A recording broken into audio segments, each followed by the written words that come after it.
हे पाणी सोडलेलं आहे शुद्धीकरण म्हटलं, पण ह्या पाण्याचा वास वगैरे काय येते का? येतोय वास येते, घाण वास येते. लहान लहान लेकरं आजारी पडतात. बर मी सुद्धा आजारीच आहे. बर म्हणजे असं ही किती दिवस झालं वास आता हे असायचा? झालं, लय दिवस झालं. पाणी चालू झालं वास घाण येते. येऊ सुद्धा वस्तू वाटत नाही. आता मल शुद्धीकरण आहे त्याला लाखो रुपये खर्च केला जातोय काय?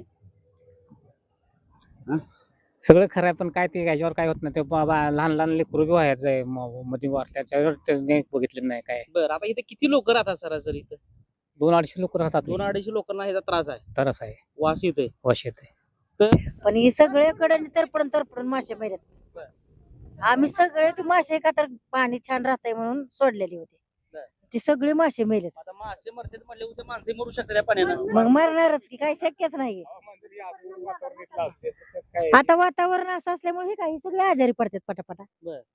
आता थंडी ताप सगळ्यांनाच आहे की आजारी आहे. हा पण नाही इलाज असल्यामुळे दादा नमस्कार.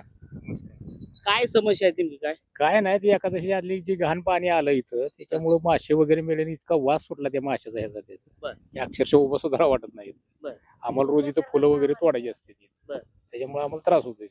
मग आता मासे वगैरे मेल्यानंतर म्हणजे दूषित पाणी आहे ह्याचा अर्थ असा. दूषित पाणी मग ह्याचा जर आता साईड इफेक्ट म्हटलं तर या ठिकाणी लोकवस्ती आहे. या पाहिजे, लोकवस्तीला देखील ह्याचा धबधका फटका बसू शकतो. बसू शकतो मग ना. ह्याच्या अगोदर काय?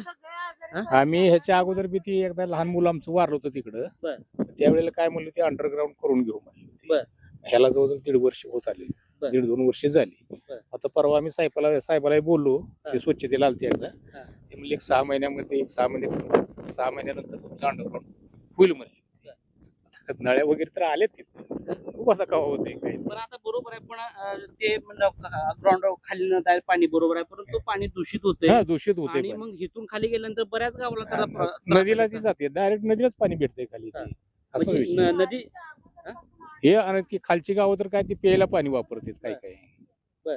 म्हणजे आता करून न केल्यासारखंच झालंय सगळं. बर. असा विषय. सातत्याने करून देखील अधिकारी पण एवढं मानावं तर लागतं. काय आम्ही सांगू तर दमलो त्यांना. तर आपल्या सोबत अजून काय महिला आहेत त्यांच्याशी आपण बोलूया. ताई नमस्कार. काय काय काय समस्या आहेत आपल्या? वारीच्या अगोदरपासून 8 दिवस हे दूषित पाणी येते. बर. आणि ह्या पाण्याचा इतका वास येतो की अक्षरशः आम्हाला इथे फुलं तोडायला थांबू सुद्धा वाटत नाही. बर. पण एक मजबुरी असल्यामुळे आम्हाला हे तोडावंच बर. लागतं. आणि ह्या वातावरणानं काय होतं, इन्फेक्शन झाल्यामुळे आजारी पडतो आम्ही.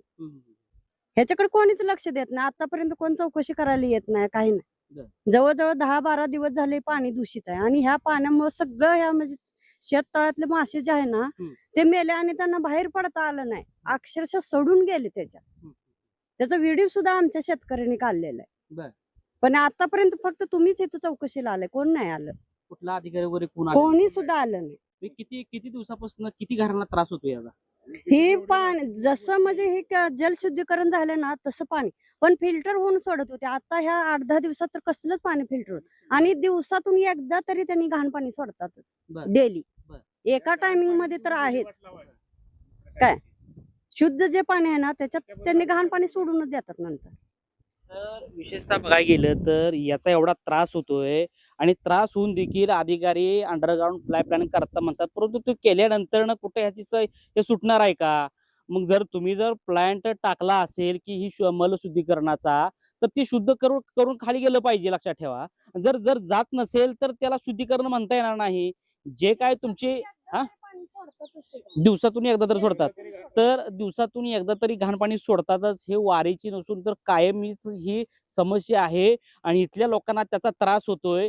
हे दूषित पाणी नदीला जातंय. नदीमध्ये गेल्यानंतर ना काय काय खाली गावं पिण्यासाठी पाणी वापरत असतील, काय शेतकरी त्या ठिकाणी पिण्यासाठी पाणी वापरत असतील, काय शेतकरी तिथल्या जी काय जनावर किंवा त्या ठिकाणी जी काय म्हणजे शेती व्यवसायवाली लोक आहेत किंवा दूध व्यवसायवाली लोक आहेत, ते लोक त्यांच्या ज्या प्राण्यांना ते पाणी वापरतात वगैरे. जर ह्याच्यावर मोठा त्यांना फटका बसू शकतो आणि विशेषतः बघलं साथीचे रोग येऊ शकतात वगैरे, नायटा खरूज अशा बऱ्याच प्रकारचे त्यांना इन्फेक्शन होतंय. तर इन्फेक्शनला जबाबदार कोण, तर ही नगरपालिका जबाबदार म्हणावं लागेल आणि लवकरात लवकर याचा निर्णय लागला पाहिजे असं यांचं मत आहे. आणि विशेषतः बघायला गेलं तर एवढा हा दूषित पाणी असून देखील कुठलाही व्यक्ती या ठिकाणी आला नाही की कशा प्रकारे या ठिकाणी पाणी जातंय किंवा न जातंय वगैरे, आणि चेकिंगला दिली येत नाही. म्हणजे हा सगळा भोंगळ कारभार आहे.